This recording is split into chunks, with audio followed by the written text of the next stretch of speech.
Mister Rantau, Jenong mau tanya poin-poin materi yang kemarin disampaikan sama Mister Rantau. Soalnya Jenong tidak masuk kemarin. Oke. Jadi pertemuan kemarin Mr. Ranto membahas tentang pengertian masyarakat plural, faktor terjadinya masyarakat plural, karakteristik masyarakat plural, kelompok sosial dalam masyarakat plural, dan problematika yang terjadi pada masyarakat plural. Mau dibahas satu-satu? Iya Mister Rantau, intinya saja tapi ya. Tambah kecap ke lontong enak rasanya. Siap Jenong, kita mulai poin yang pertama. Asik. Oke, mari kita mulai. Pertama, pengertian masyarakat plural. Masyarakat plural merupakan istilah lain untuk menyebut masyarakat yang beragam. Plural berasal dari bahasa Inggris yang artinya jamak, sedangkan pluralitas artinya kemajemukan. Istilah masyarakat majemuk bagi masyarakat Indonesia diperkenalkan oleh Furnival untuk menggambarkan masyarakat Indonesia pada masa Hindia Belanda. Menurutnya, masyarakat Indonesia pada masa Hindia Belanda merupakan suatu masyarakat yang majemuk, yaitu suatu masyarakat yang terdiri dari dua atau lebih elemen yang hidup sendiri-sendiri tanpa ada pembauran satu sama lain di dalam suatu kesatuan politik. Pluralitas masyarakat Indonesia mencakup beberapa aspek, yaitu pertama, pluralitas suku bangsa, kedua, pluralitas kebudayaan, ketiga, pluralitas agama, keempat, pluralitas mata pencaharian. Nah, itu materi poin pertama. Mau lanjut poin kedua? Lanjut Mister. Oke, poin kedua adalah faktor terjadinya masyarakat plural. Oke, Mister sebutkan saja poinnya ya. Faktor yang pertama adalah keadaan geografis. Kedua, faktor fisik dan geologi. Ketiga, pengaruh kebudayaan asing. Dan yang keempat adalah iklim yang berbeda. Oh ya, paham. Lanjut Mister, langsung yang ketiga ya Mister. Wih, kece nih generasi best.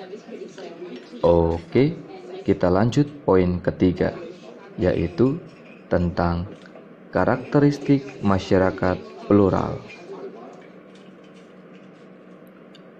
Menurut Pierre, karakteristik masyarakat plural adalah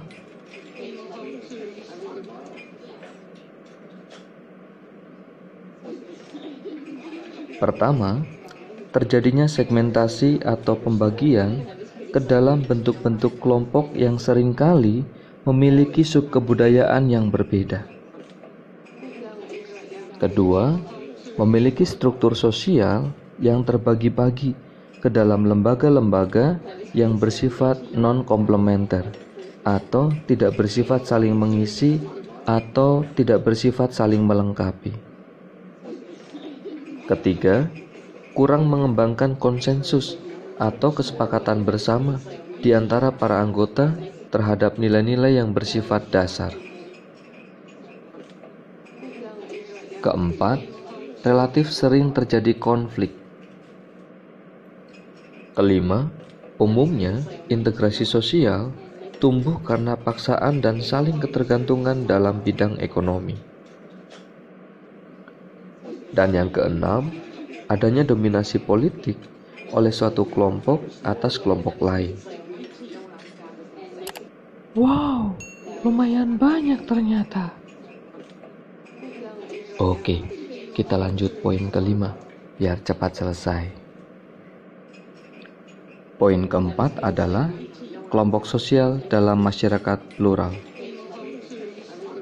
Kelompok sosial terdiri dari beberapa bentuk, yaitu pertama, ada formal dan non-formal. Kedua, in-group dan out-group. Ketiga, primary group dan secondary group. Keempat, paguyuban dan patembayan. Kelima, membership group dan reference group. Maaf, Mister. Bisa bantu jelasin, Mister? Siap. Pertama, kelompok formal dan informal. Kelompok formal merupakan kelompok yang memiliki peraturan tegas dan sengaja diciptakan oleh anggotanya untuk mengatur hubungan di antara mereka. Contohnya, himpunan pelajar atau mahasiswa, partai politik, instansi pemerintah, perusahaan, dan lain-lain. Sedangkan kelompok informal adalah kelompok yang mempunyai struktur atau organisasi tertentu yang biasanya terbentuk karena pertemuan yang berulang. Contohnya kelompok belajar atau kelompok diskusi. Kedua, in-group dan out-group. In-group adalah kelompok sosial di mana individu mengidentifikasikan dirinya. Sedangkan out-group dapat diartikan oleh individu sebagai kelompok yang menjadi lawan dari in-group. Contohnya misalnya, sikap in-group pada umumnya dijajarkan atas unsur simpati dan perasaan yang dekat di antara anggota kelompoknya. Sedangkan out-group selalu ditandai sikap antipati dan antagonis. Ketiga, primary group dan secondary group. Primary group merupakan kelompok kecil yang anggotanya saling kenal secara mendalam sebagai pribadi yang unik, seperti misalnya keluarga dan kelompok bermain. Sementara secondary group merupakan kelompok yang jalinan hubungannya bersifat impersonal atau tidak bersifat pribadi, terpisah-pisah didasarkan pada asas manfaat.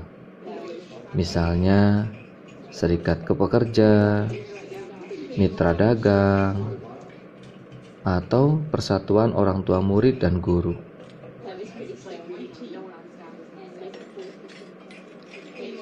Keempat, paguyuban dan patembayan.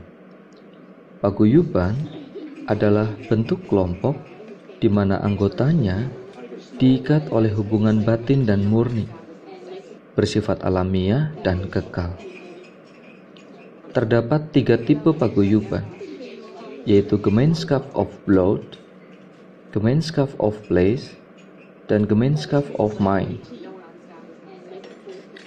Sedangkan patembayan adalah ikatan untuk jangka waktu pendek, bersifat formal dan mekanis, sebagaimana diumpamakan dengan sebuah mesin. Patembayan disebut juga Gesellschaft. Contoh patembayan adalah ikatan antara pedagang dan organisasi buruh pabrik.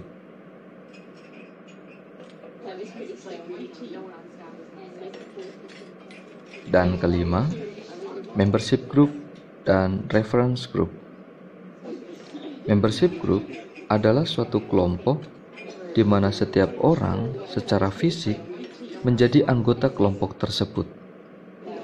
Sementara reference group adalah kelompok sosial yang menjadi ukuran bagi seseorang, bukan anggota kelompok tersebut, untuk membentuk pribadi dan perilakunya, atau dapat dipahami juga sebagai kelompok sosial yang menjadi model atau pedoman bagi penilaian dan tindakan sosial. Jen, tampaknya materi problematika yang terjadi pada masyarakat plural tidak akan sempat kita bahas sekarang. Kita harus makan dan lanjut mau les katanya Jenny kan? Oke, kita lanjutin besok lagi. Oh iya, Mister. Jadi lupa waktu gini ya kalau udah belajar. Makasih, Mister, penjelasannya. Jenny jadi makin paham materinya. Ada kakek pakai baju hijau, keren dan tampan. Oke, ayo mari kita makan.